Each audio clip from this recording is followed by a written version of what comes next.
Aladdin ও আশ্চর্য প্রদীপ। প্রাচীনকালে চীন দেশের রাজধানীতে এক দর্জি বাস করিত। তাহার নাম মুস্তাফা। সূচিকর্মে সে বিশেষ খ্যাতি লাভ করিয়াছিল, কিন্তু সে বড় গরিব ছিল। সমস্ত দিন সূচ ঠেলিয়া যাহা কিছু উপার্জন হইত তর দ্বারা অতি কষ্টে তাহার স্ত্রী ও পুত্রের ভরণ পোষণ নির্বাহ করিত। মুস্তাফার পুত্রের নাম আলাদিন। আলাদিনের শিক্ষার প্রতি তাহার পিতামাতার কোনো দিন দৃষ্টি ছিল না। অল্প বয়সেই তাহার চরিত্র নানা দোষে দূষিত হইয়া উঠিয়াছিল। অল্প বয়স হইতেই সে প্রায় সমস্ত দিন টোটো করিয়া অনেক গম্য ও অগম্য স্থানে ঘুরিয়া বেড়াইত এবং সমবয়স্ক দুষ্ট বালকগণের সঙ্গে পথে পথে খেলা করিত। আলাদিনের বয়স হইলে মুস্তাফা তাহাকে দোকানে লইয়া গিয়া নিজের ব্যবসায়ে ভর্তি করিয়া দিল, কিন্তু মিষ্ট কথায় বা তিরস্কারে কোনো প্রকারেই ব্যবসায়ে আলাদিনের মন বসানো সম্ভব হইল না। তাহার পিতা কার্যান্তরে ব্যস্ত হইলেই সে দোকান হইতে উঠিয়া পলাইত এবং বিস্তর চেষ্টাতেও তাহাকে ধরিতে পারা যাইত না। কোনো প্রকারেই সে শাসন মানিল না। কিছুদিন পরে আলাদিনের পিতা কঠিন রোগে আক্রান্ত হইয়া ইহলোক পরিত্যাগ করিল। আলাদিনের মা দেখিল পুত্রকে দিয়া দর্জির কাজ করানো অসম্ভব। অগত্যা সে দোকানখানি উঠাইয়া দিল। তুলা পিজিয়া অতি কষ্টে নিজের ও অবাধ্য পুত্রের অন্ন বস্ত্রের সংস্থান করিতে লাগিল। পিতার মৃত্যুর পর আলাদিন আরো উচ্ছৃঙ্খল হইয়া উঠিল। কেবল আমোদ প্রমোদে দিবানিশি মত্ত থাকা ভিন্ন তাহার অন্য কাজ রহিল না। 15 বৎসর বয়স হইল, তথাপি সে এক পয়সা উপার্জন করিতে শিখিল না। একদিন সে তাহার সমবয়স্ক বালকগণের সহিত পথে পথে খেলা করিয়া বেড়াইতেছে। এমন সময় একজন অপরিচিত লোক আসিয়া তাহার মুখের দিকে চাহিতে লাগিল। এই লোকটি আফ্রিকা দেশীয় একজন জাদুকর। 2 দিন পূর্বে সে চীন রাজধানীতে উপস্থিত হইয়াছিল। সে আলাদিনকে দেখিয়া তাহাকে বন্ধুবর্গের নিকট হইতে দূরে ডাকিয়া লইয়া গেল এবং জিজ্ঞাসা করিল, কেমন হে ছোকরা, তুমি মুস্তাফা দর্জির ছেলে নও? আলাদিন বলিল, হ্যাঁ, কিন্তু বাবা অনেকদিন মরিয়া গিয়াছে। জাদুকর আলাদিনের কণ্ঠদেশ তাহার বাহুদ্বয়ের দ্বারা পরিবেষ্টন করিয়া বলিল, বাবা, তুমি কি কথা শুনাইলে? আমি যে তোমার কাকা, অনেক দূর হইতে তোমার বাবাকে দেখিব বলিয়া আসিতেছি, কিন্তু আমার আশা পূর্ণ হইল না। আমাকে তাহার মৃত্যু সংবাদ শুনিতে হইল। হায় হায়! বৃদ্ধ অশ্রু ত্যাগ করিয়া শোক করিতে লাগিল।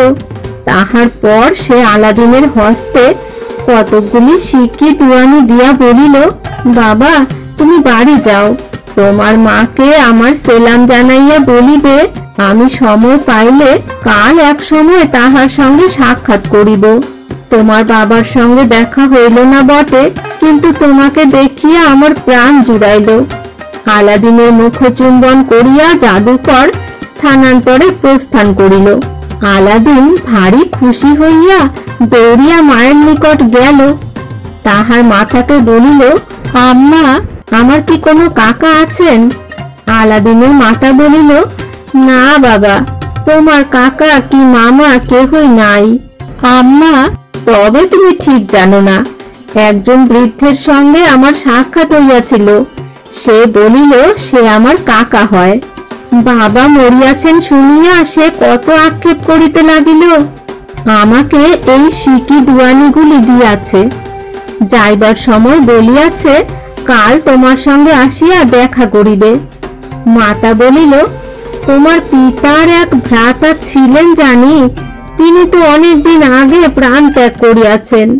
তোমার যে আর কোনো কাকা কোথাও আছেন তাহা এ পর্যন্ত জানিতাম না। পরদিন আলাদিন 3 জন বালকের সঙ্গে নগর প্রান্তে খেলা করিতেছিল।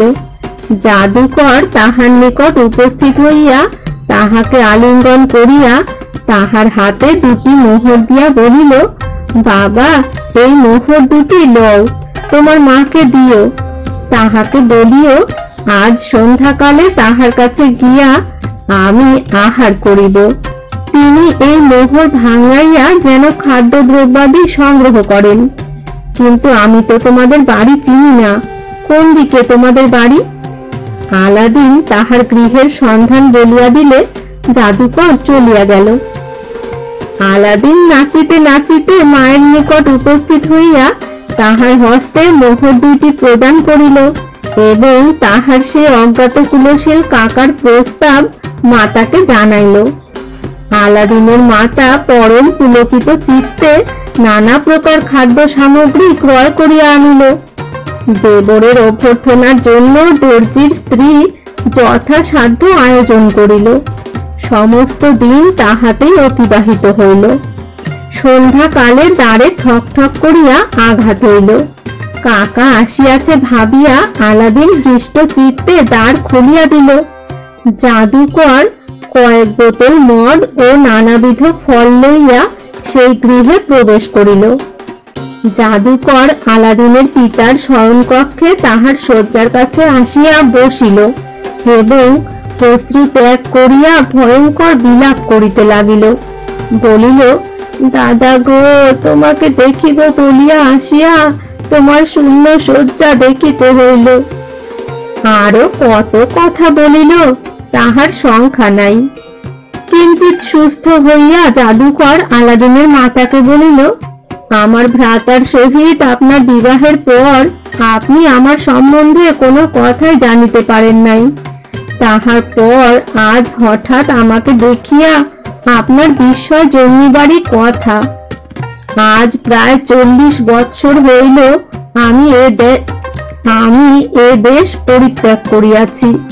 এই 40 বৎসর আমি অনেক দেশে ভ্রমণ করিয়া বেড়াইয়াছি। ভারত, সিরিয়া, পারস্য, আরব, মিশর, কোনো দেশই আমার বাকি নাই। এই সকল দেশ ভ্রমণের পর আমি আফ্রিকায় গিয়া বাস করিতে আরম্ভ করি। তাহার পর এই বৃদ্ধ বয়সে একবার স্বদেশ ও দাদাকে দেখিবার ইচ্ছা প্রবল হওয়ায় আফ্রিকা হইতে এখানে আসিয়াছি। দেশে আসিলাম বটে, কিন্তু দাদাকে আর দেখিতে পাইলাম না।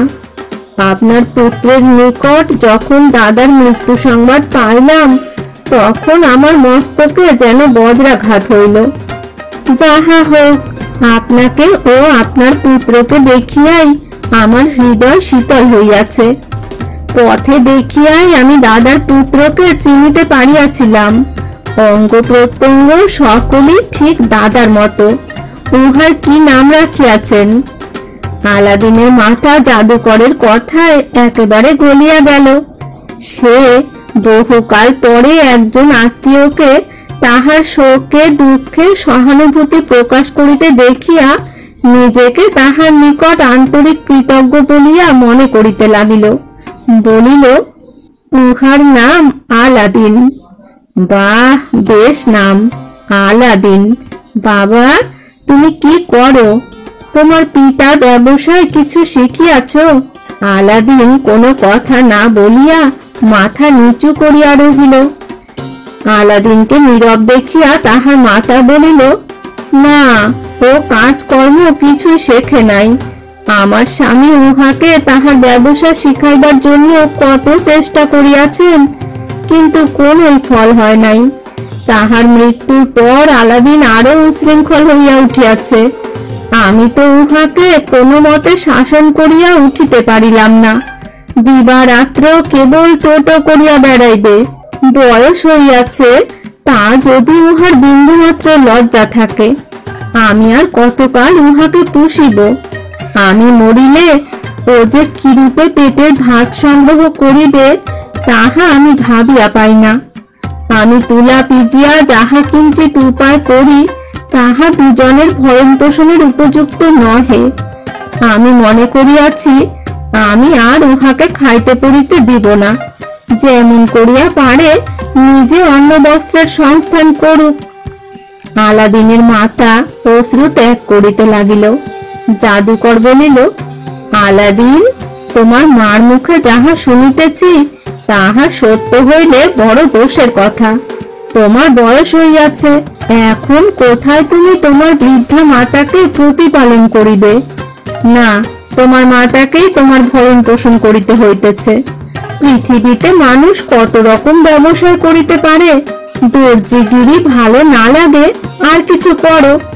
তুমি কোন ব্যবসায় করিতে ভালোবাসো বলো, আমি তোমার কাকা, তোমার সাহায্য করিব।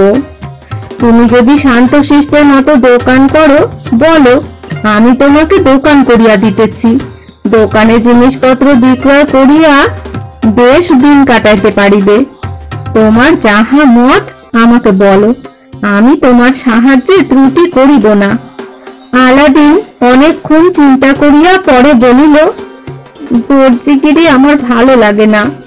সদাগরি উহা অপেক্ষা অনেক ভালো। যদি সদাগরি করিবার সুবিধা হয় তো আমি করি। জাদুকর বলিল, ব্যবসায়ে যখন তোমার অনুরাগ আছে দেখিতেছি, তখন আমি কালই তোমাকে লইয়া গিয়া একটা চমৎকার দোকান খুলিয়া দিব। সেজন্য চিন্তা কি?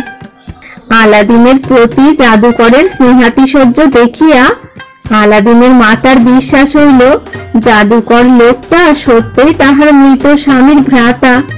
পরে আর পরের প্রতি এতখানি স্নেহ প্রকাশ করে না।